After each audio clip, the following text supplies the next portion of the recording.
be a theme of mine is doing the small things well and never saying that's not my job. That's kind of one of my themes when I talk to students. But let me just set the stage for the 22-year-old me. I started college as an electrical engineering major, which is highly laughable for me. And honestly, it's because my dad was an electrical engineer and I was really good at math, and I never bothered to take a 10-minute personality profile study that would have said I would be a horrible engineer. So that is one thing I honestly tell you. If you have not taken not only a personality profile of yourself, but go get an aptitude test. There's aptitude because you are wired in a certain way that God made you to be, and I didn't know that. So literally I figured it out the first week of when I was taking fluid dynamics, going, I'm in the wrong room. So I switched my major to communications to be a broadcast journalist, and I wanted to be a sports center anchor. That was my dream job, which clearly I failed miserably at that as well. So really, fast forward to graduated college, 22-year-old me, and I had really prayed about at the end of my school career versus what I thought at the time was the differentiation of full-time ministry. If you're familiar with a ministry called Young Life, I was going to go on Young Life staff, and I didn't know if that was for me or whether I was going to go into the secular work world.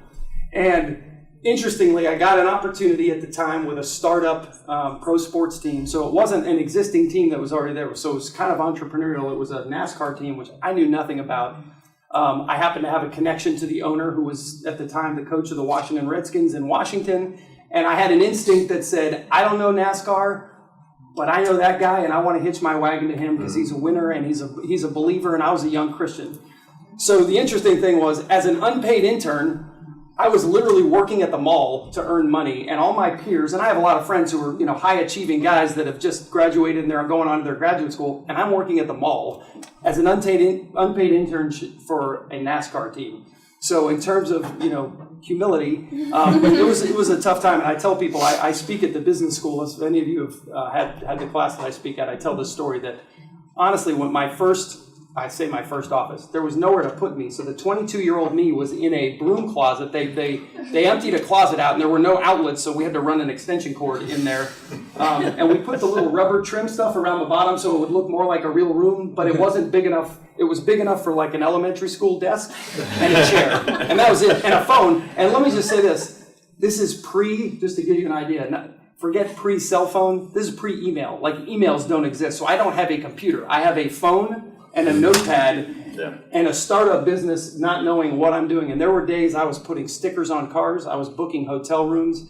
I did everything, and I kept thinking to myself, I went to college, and I'm booking hotel rooms for mechanics in the back, and I'm figuring out how to order tires, and I'm making T-shirts. I was the T-shirt guy. So we'll talk about the evolution of the jobs that I did, but we'll talk a lot about that. But again, I think the idea of never being above any job. I think the idea of, and again, I say this a lot, blooming where you're planted, and that is.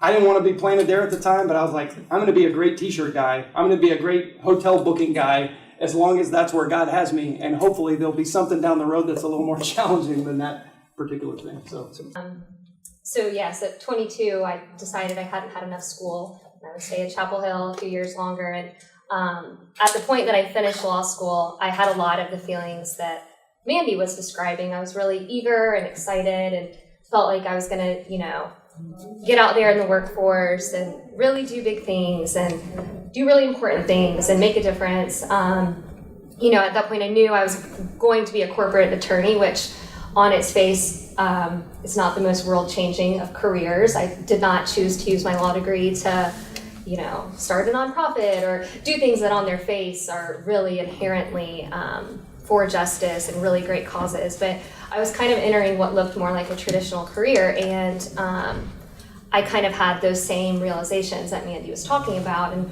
realizing, I'm entering this place that's very hierarchical. I'm the lowest person on the totem pole, and I think a lot of you may have a similar experience when you enter the workforce and realize, you're kind of going to start out doing the work that, quite frankly, other people don't want to do, and that's why they're giving it to you. And it can be really frustrating and really challenging. And I think that took and still takes a lot of adjusting for me. I have those days where, I just think this is not what I signed up for. I had one of those days yesterday, and it can be really frustrating. And so what do you do with that day? I certainly don't mean to discourage you. Yeah. You had that day yesterday, and what was your response to that day? Yesterday was not a good response. That's okay. But I think something that really helps me in those times is to remember how seasonal life is. I think up through finishing law school, I really thought of my life, and I'm sure many of you do, and kind of the chunks that line up with what you're doing at that point. There was high school, and then there was college, and then there was law school. And then it was like, okay, I'm starting work life. And this is the phase that lasts me until I retire.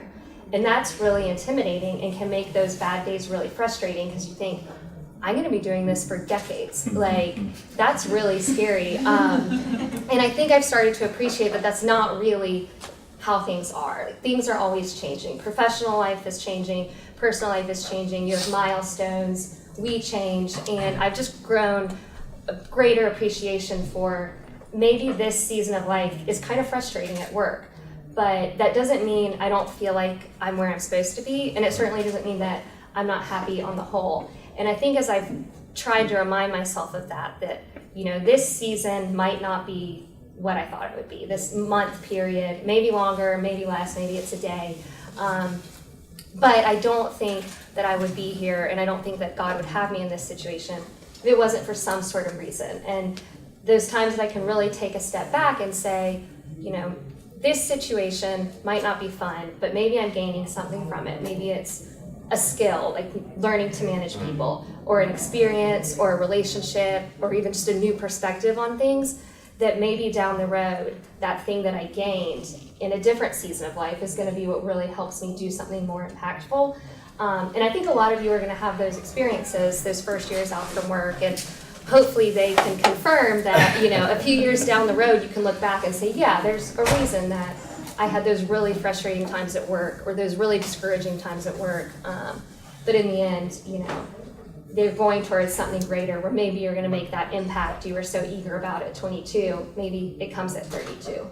So a 22-year-old Ashley was new in New York, and I ended up being hired to a job that they never hired an undergrad for before. So they did not know what to do with me. And I didn't know anything. So it ended up being a great situation because I was given a ton of responsibility in a new practice. This was when, this is like old terminology, this is when it was new, when change leadership was an actually new way to do consulting.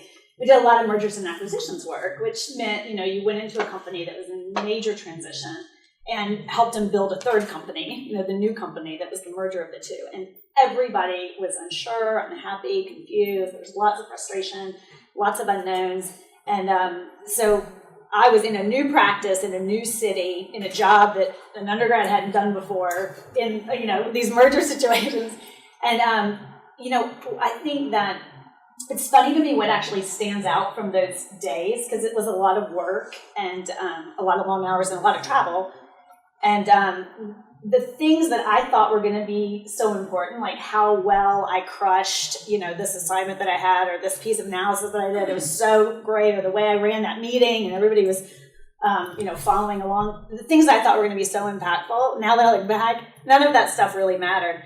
The things that my coworkers remember about me and the things that my clients, would say they remember were those little tiny, character things. Right. Like the time that I crawled under the desk to plug in somebody's power cord, and that wowed my manager, because she was like, wow, like we could have sat here and complained about how this is going to be such a pain, but Ashley's already just fixed this for us. And that wasn't a strategic decision, that wasn't a planful decision. That was just sort of me being me in an office. And I think those are the funny sort of things that people stand up. Or the other time where I was talking to my friend about how we were so tired, and she was saying, I got up at 5 this morning to take a run before we had this meeting. And I was like, yeah, I got up at 5 too. And she's like, oh, what'd you do? I didn't see you out there. And I said, well, I was doing my Bible study. And she was just flabbergasted that was happening, know. I think those are, when I look back at 22-year-old me, the work was the work. And of course I was doing the best that I could and, trying to use my gifts and talents to God's glory. But the stuff that actually mattered was what I was like in the day-to-day of working with people and living with people and going about my life that was the most impactful.